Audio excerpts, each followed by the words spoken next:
Hola amadas, ¿cómo están? Bienvenidas a la lección 21 del Reino Dividido. Hoy estamos en Isaías del 49 al 66 y doy gracias a Dios por cada una de ustedes que está aquí hoy conmigo.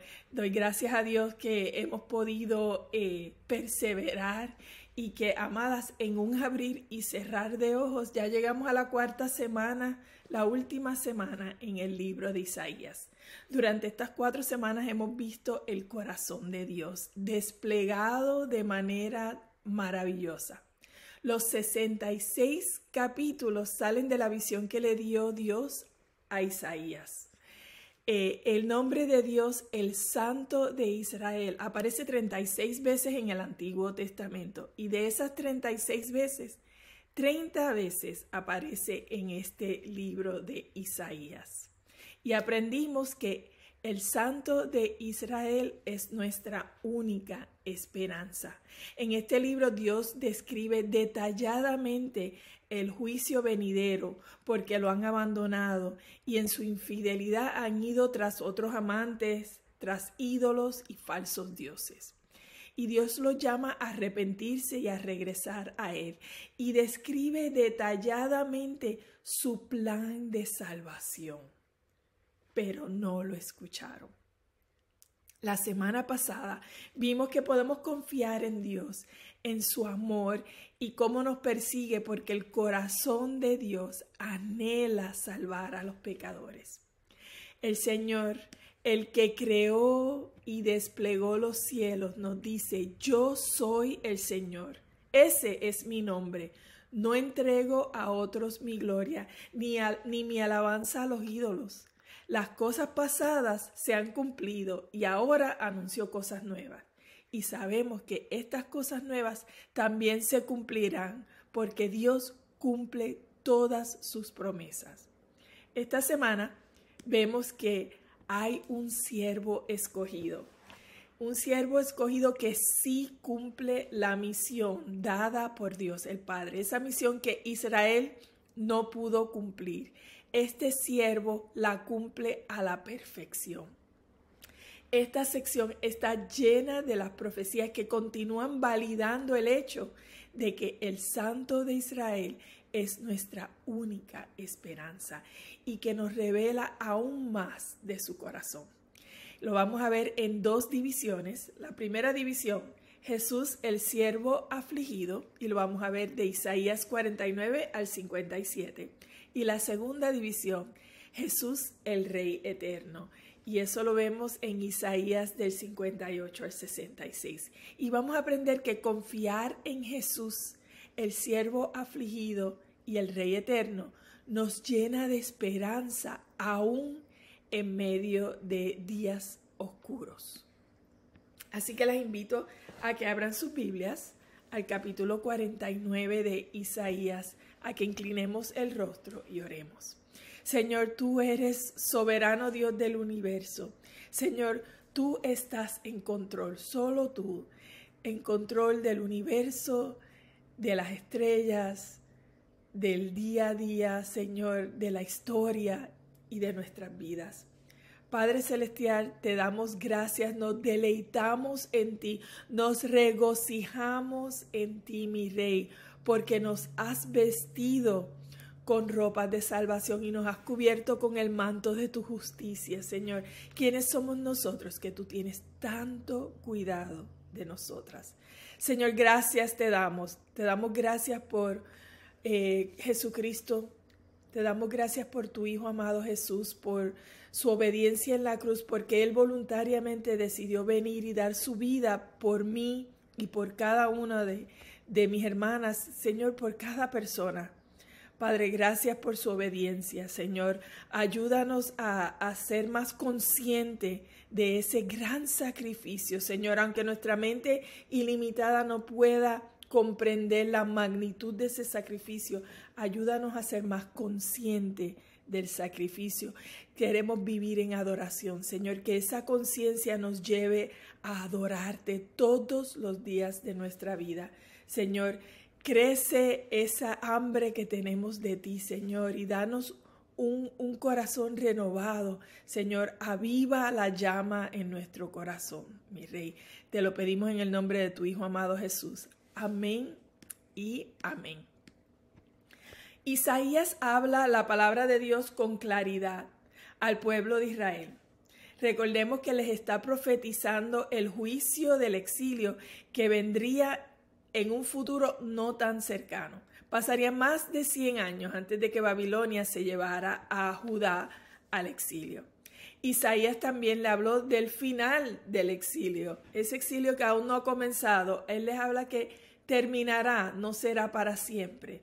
Hay un fin al exilio y que habrá restauración, que el Señor los regresará y los restaurará. Dios ve el fin desde el principio. Él es el gran yo soy. La semana pasada vimos que el Señor llamó a Ciro, o va a llamar a Ciro, rey persa, un hombre pagano, a ser su pastor, a cumplir sus deseos, a liberar a Israel del exilio. Y se los anunció a su pueblo 200 años antes del nacimiento de Ciro.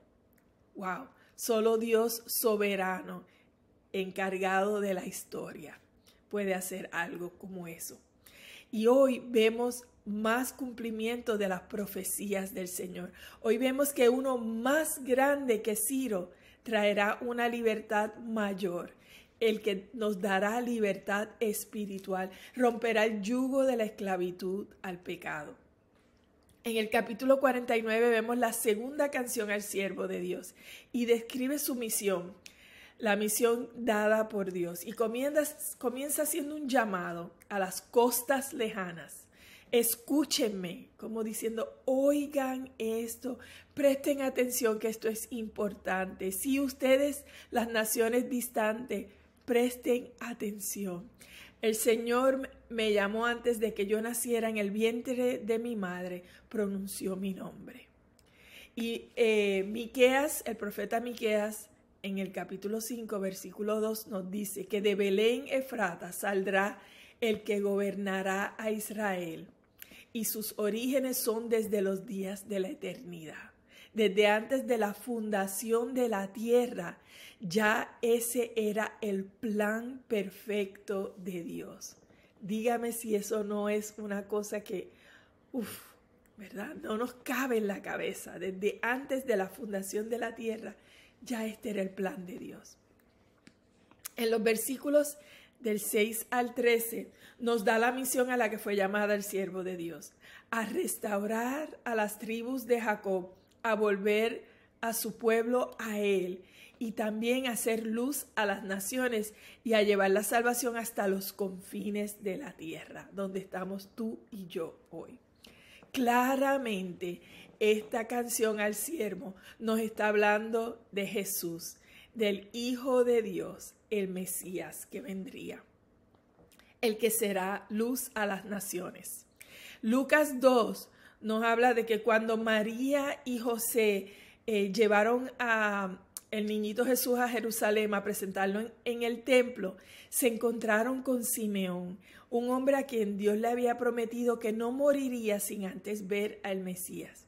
Cuando Simeón vio al niño, lo tomó en sus brazos y bendijo a Dios, diciendo, ya me puedo morir en paz, porque han visto mis ojos tu salvación, que has preparado a la vista de todos los pueblos, luz que ilumina a las naciones y gloria de tu pueblo Israel, el que sería luz a las naciones. El siervo del Señor traerá un pacto nuevo y reinará con compasión y justicia, y reinará para siempre. Él obedecerá al Padre y cumplirá lo que Israel no pudo cumplir. Como veremos el próximo año en el estudio del libro del Evangelio según Juan, que espero que todas se registren para continuar en este hermoso ministerio de estudiar su palabra. El año que viene estudiaremos Juan y veremos esto, cómo se cumple esta parte y la obediencia de Jesús al Padre. Tú y yo tenemos la ventaja que leemos esto y ya hemos visto parte de estas profecías cumplidas en la primera venida de Cristo. y podemos hacer estas conexiones entre el Antiguo Testamento y el Nuevo Testamento. Pero Judá estaba escuchando, pero no estaba comprendiendo. Y se sentían solos y abandonados. Y en el capítulo 50 Dios les dice, yo no los abandoné. Sus pecados los distancian de mí. Y eso es precisamente lo que hace el pecado en nuestra vida. O nos separa eternamente del Señor si no lo hemos recibido como nuestro Señor y Salvador. O si somos sus hijos, el pecado nos separa de tener esa relación íntima con nuestro Padre, de tener esa comunión con Él hasta que le confesemos nuestro pecado y pidamos perdón. En el versículo 4, el Señor omnipotente dice, me ha concedido tener una lengua instruida. ¿Para qué? Para sostener con mi palabra al fatigado. Wow, ¿verdad? Qué oración tan hermosa para ti y para mí, que podamos orar, que podamos tener una lengua instruida. Su palabra es vida, su palabra sustenta, su palabra sana nuestro espíritu. Qué hermoso que podamos con una lengua instruida llevar vida, llevar paz y ser de sustento, que la palabra del Señor salga de tu boca y sea sustento para el necesitado. Y aquí también nos presenta al siervo afligido, el que voluntariamente viene a este mundo a ser maltratado y a sufrir.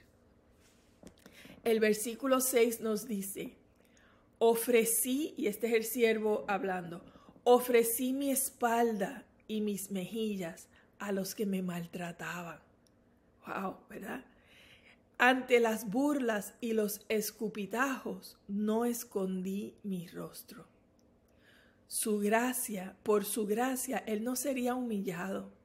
Aunque para nosotros lo veamos como una humillación, Él no sería humillado. En Hebreos 12:2 nos dice que por el gozo que le esperaba, Cristo soportó la cruz, menospreciando la vergüenza que ella significaba, y ahora está sentado a la derecha del Padre en su trono. ¿Y cuál es el gozo que le esperaba? Por el que Él soportó tanto dolor y soportó la cruz. Amadas, tú eras el gozo que le esperabas. Tú eras lo que Él tenía en su mente cuando Él estaba yendo por este proceso de dolor. Aún antes de pasar el dolor, ya Él te tenía en la mente. Tú eres el gozo por el cual Él voluntariamente decidió ofrecerse a sí mismo en tu lugar. Él tomó tu castigo, aceptó el castigo que tú te merecías y soportó la cruz, porque Él sabía que ese dolor sobre Él permitiría que tus pecados fueran perdonados. Ese dolor te traería restauración y salvación. Ese dolor te traería paz. ¡Wow! ¿Cuándo fue la última vez que le agradeciste a Cristo Jesús por el sacrificio que Él hizo en la cruz por ti? Desde el capítulo 52, el versículo 13, hasta el final del capítulo 53, encontramos la cuarta canción al siervo.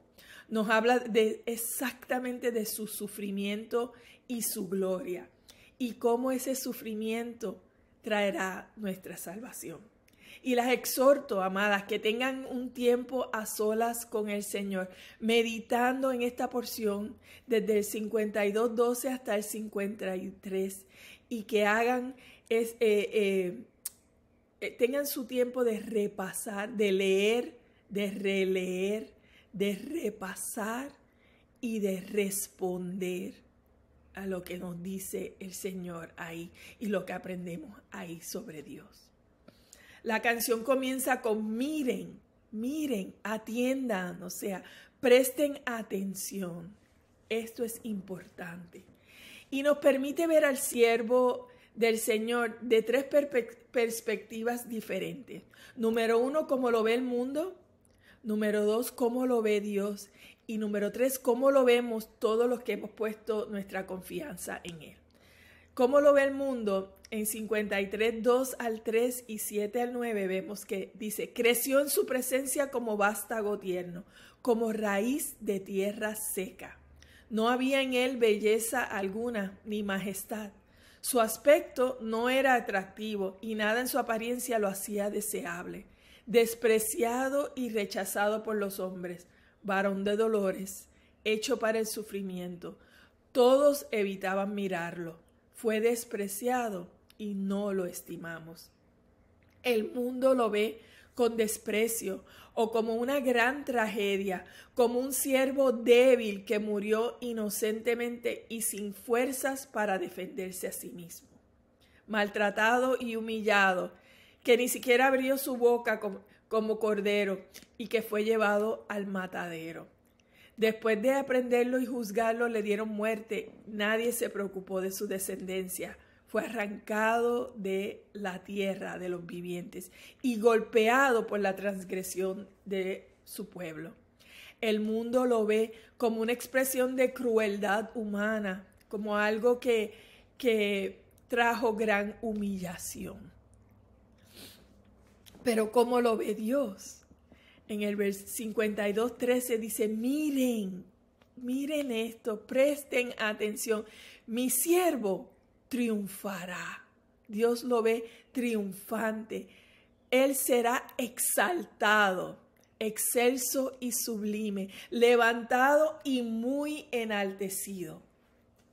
Donde el mundo ve derrota, Dios ve victoria. Filipenses 2:7 nos dice que Cristo se rebajó voluntariamente.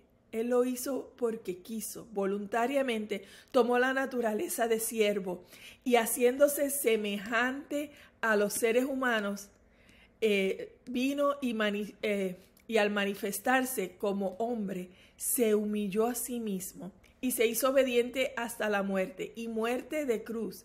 Por eso Dios lo exaltó hasta lo sumo y le otorgó el nombre que está sobre todo nombre. En el versículo 10 dice, pero el Señor quiso quebrantarlo y hacerlo sufrir. Y como Él sufrió su vida en expiación, dio su vida, como Él sufrió, ofreció su vida en expiación. Quiere decir, ofreció su vida como un sustituto por ti.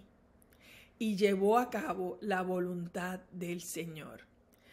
Donde el mundo ve sufrimiento sin sentido, una tragedia a mano de hombres, Dios ve el sufrimiento de su siervo como su plan perfecto y con un propósito eterno. En el versículo 11 dice, después de su sufrimiento verá la luz y quedará satisfecho. Por su conocimiento, mi siervo justo justificará a muchos y cargará con las iniquidades de ellos. Dios estableció que a través de la muerte de su Hijo unigénito, tú y yo seamos perdonadas y justificadas, porque Dios nos atribuye la justicia de Cristo Jesús. ¡Wow! ¿Quiénes somos nosotras que Dios nos atribuye esa justicia? ¿Lo ves tú así? Y la tercera perspectiva es cómo lo vemos nosotros, los que hemos puesto nuestra confianza en Él.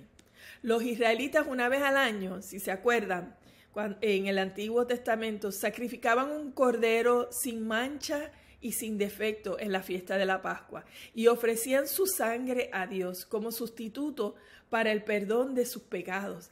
Ellos entendían que la sangre del cordero no era suficiente para perdonar sus pecados y por eso tenían que repetir este sacrificio todos los años. Y podrían haber entendido que Jesús fue ese cordero perfecto de Dios, el sacrificio perfecto, pues murió en la Pascua, derramó su sangre, el cordero de Dios sin pecado alguno, que voluntariamente ofreció su vida como tu sustituto y el mío, para el perdón de todos tus pecados, de los míos y de la humanidad. Ciertamente, dice capítulo 53, ciertamente Él cargó con nuestra enfermedad y soportó nuestros dolores, pero nosotros lo consideramos herido, golpeado por Dios y humillado. Él fue traspasado por nuestras rebeliones y molido por nuestras iniquidades. Sobre Él recayó el castigo, precio de nuestra paz. Y gracias a sus heridas fuimos sanados. Todos andábamos perdidos como ovejas, cada uno seguía su propio camino, pero el Señor hizo recaer sobre Él la iniquidad de todos nosotros. ¡Wow! ¿Verdad? Hechos 8:34 nos dice que siglos después de que Isaías escribió esto, un etíope eunuco viajó a Jerusalén a adorar a Dios en el templo. Y cuando regresaba a su tierra, leía estos versículos y le preguntó a Felipe: dígame por favor, ¿de quién habla aquí el profeta? ¿De sí mismo o de algún otro? Y esa pregunta se la hacen muchos hoy día aún.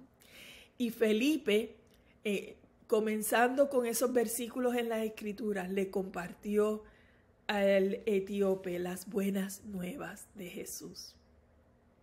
¿A quién le compartirás tú las buenas nuevas acerca de Jesús? Comenzando aquí con las Escrituras. ¿A quién te está llamando Dios a que le compartas su mensaje? Las profecías del siervo describen a Jesús, al Hijo único de Dios, el siervo amado y escogido de Él, y describen su obra. Isaías le dice al pueblo de Israel que el siervo viene y los restaurará. Viene como un siervo afligido y viene como Rey eterno. Muchas de estas profecías se cumplieron en la primera venida de Jesús, pero aún hay muchas que apuntan al futuro que aún no se han cumplido, pero que se cumplirán. En los capítulos 54 al 57 vemos las promesas de la futura gloria de Sión. Estas promesas hablan de un futuro en el que el Señor llamará a Israel como a una esposa abandonada.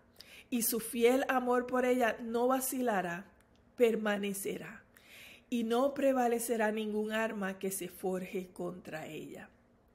En el capítulo 55 nos hace una invitación a todos los sedientos y a los necesitados a venir a Él y a buscarlo.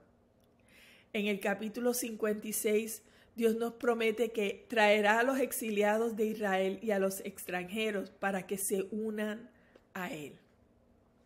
En el capítulo 57, Dios promete consuelo para los contritos. Estos capítulos son hermosos. Profetizan del siervo que vendrá a salvar. Ofrecen esperanza en medio de la oscuridad. Y de la misma manera en que las profecías del siervo afligido se cumplieron al pie de la letra en Cristo Jesús, podemos estar seguras que estas profecías también se cumplirán en el futuro, al pie de la letra. Dios está obrando y Dios todo lo obra para bien para los que lo aman y son llamados de acuerdo a sus propósitos. Así que, ¿qué aprendemos en esta sección, amada? Jesús, el siervo afligido, tomó la ira de Dios en tu lugar y en el mío. Jesús, el siervo afligido, tomó toda la ira de Dios sobre él. Al tomar nuestro lugar, Él fue nuestro sustituto. Tomó todos tus pecados, los pasados, los de hoy y los que vas a cometer por el resto de tu vida. Tomó todos mis pecados, los pasados, los de hoy y los que voy a cometer el resto de mi vida. Y los tomó sobre Él. Y así tomó los de cada uno de ustedes. Y murió tomando esa ira, la ira de Dios que nos correspondía a ti y a mí, que justamente nos correspondía por nuestros pecados. Él la tomó sobre Él. Toda la ira, la totalidad de la ira de Dios sobre Él. ¡Qué dolor! Y en ese momento tuvo separación del Padre. como lo vamos a ver el año que viene en el estudio del Evangelio de Juan. Él murió de la forma que tú y yo deberíamos haber muerto y pagó la deuda de tu pecado y del mío, esa deuda que tú y yo no podíamos pagar. Y la gente aún pregunta si Dios es bueno. Jesús voluntariamente tomó toda esa ira de su Padre sobre él para que tú y yo no tuviésemos que tener el cargo de la ira de Dios. ¿Y tú? ¿Has puesto tu confianza en Él como tu Señor y Salvador? ¿Has reconocido personalmente que Él pagó la deuda de tu pecado y que la pagó una vez y para siempre? Si no estás segura, pídele a tu líder un libro llamado, un panfletito llamado ¿Estás segura? Y pasa tiempo en su palabra, escudriñando su palabra, porque hoy es el día de tu salvación. Y si ya tú estás segura de que tienes la salvación, ¿con quién compartirás el regalo de las buenas nuevas de Cristo Jesús? Confiar en Jesús, el siervo afligido y Rey eterno, nos llena de esperanza en medio de un mundo que está viviendo caos y tribulación y tanto dolor. En la segunda división vemos a Jesús, el Rey eterno. El Rey eterno que reina en justicia. En los capítulos 58 al 59 vemos eso, cómo Él reina en justicia. Isaías vemos que mira al futuro del pueblo de Dios. A un tiempo después de que Jesús resucitara y ascendiera al cielo donde está sentado en su trono.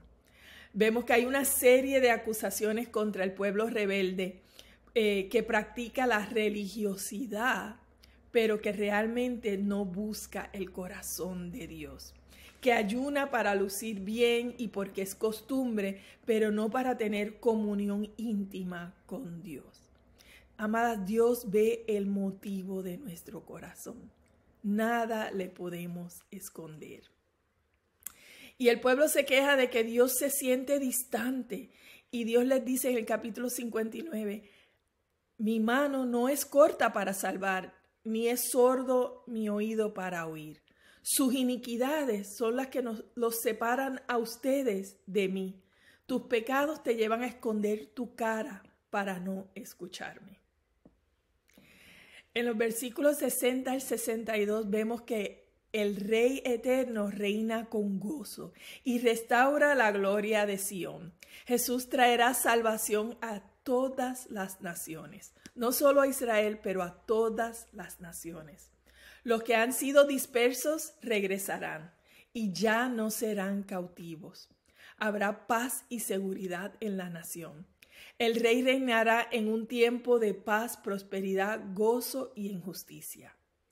En el capítulo 63 miramos al futuro una vez más y nos presenta al Rey vestido con espléndido ropaje, con fuerza arrolladora, y tiene ya planeado el día de la venganza. Y esto nos apunta a la segunda venida de Cristo, cuando viene como guerrero.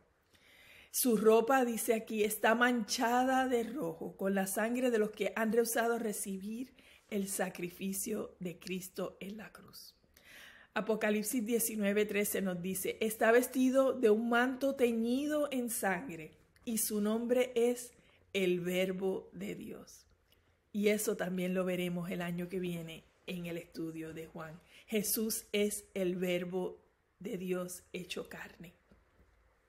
En su manto y sobre el muslo lleva escrito este nombre, Rey de Reyes y Señor de Señores. No hay otro como Él. En el capítulo 63 vemos la oración del exilio, donde recuerdan la misericordia, el gran amor, la compasión y el poder de Dios. Y a pesar de que más adelante expresan gran dolor, podemos ver como primero mencionan su bondad y se enfocan en quién Dios es. Y podemos aprender que en medio del dolor más grande, en medio de la pérdida tan grande que habremos sufrido, la pérdida sea de un ser amado, de una relación, de tu matrimonio, En medio del dolor podemos alabar a Dios y recordar su bondad. Confiar en Jesús, el siervo afligido y Rey eterno, nos llena de esperanza aún en medio de los días más oscuros. El capítulo 64 es la oración del remanente, donde le piden que venga con poder y gloria y recuerdan lo que Él ha hecho. Nadie como Él. Todos somos como gente impura, todos nuestros actos de justicia como trapos de inmundicia. Todos nos marchitamos como hojas, nuestras iniquidades nos arrastran como el viento. A pesar de todo, Señor, tú eres nuestro Padre. Nosotros somos el barro y tú el alfarero. Todos somos obra de tus manos. Considera, por favor, que todos somos tu pueblo. Qué oración tan hermosa, ¿verdad? Somos barro, somos nada, pero en manos del gran alfarero nos forma. Y si te dejas formar, te hace una vasija hermosa para Él y para su gloria. Y en los capítulos 65 y 66, una vez más mirando hacia el futuro, hacia el final de los tiempos, nos dice: presten atención que estoy por crear un cielo nuevo y una tierra nueva. No volverán a mencionarse las cosas pasadas, ni se traerán a la memoria.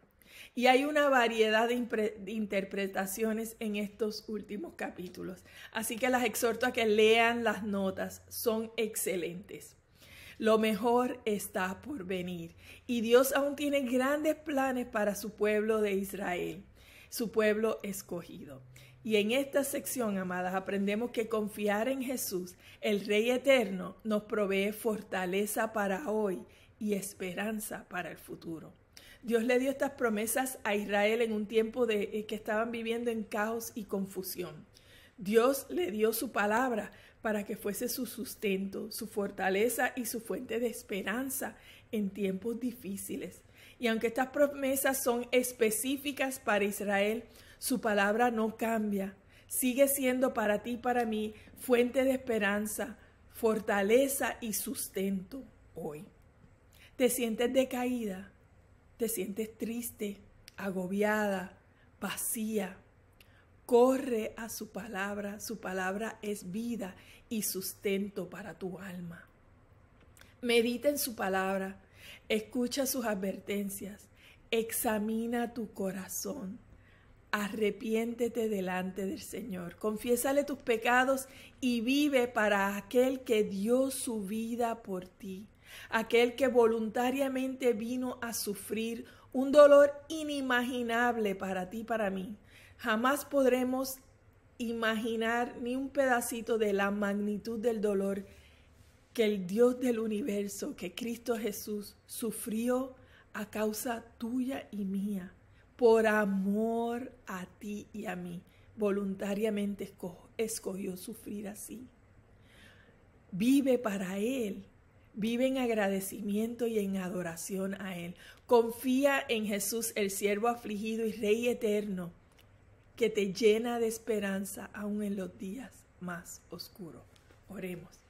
Señor, te damos gracias porque nos permites estudiar tu palabra para conocerte más.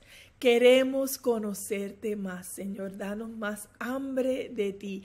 Renueva nuestro corazón, Señor. Permite que tengamos ese deseo de confesarnos frecuentemente ante ti, Señor, y de que querramos vivir una vida en adoración a ti. Te lo pedimos en el nombre de tu Hijo amado Jesús. Amén y amén. Bendiciones, amadas, que tengan una gran semana y nos vemos la próxima semana. Dios les bendice.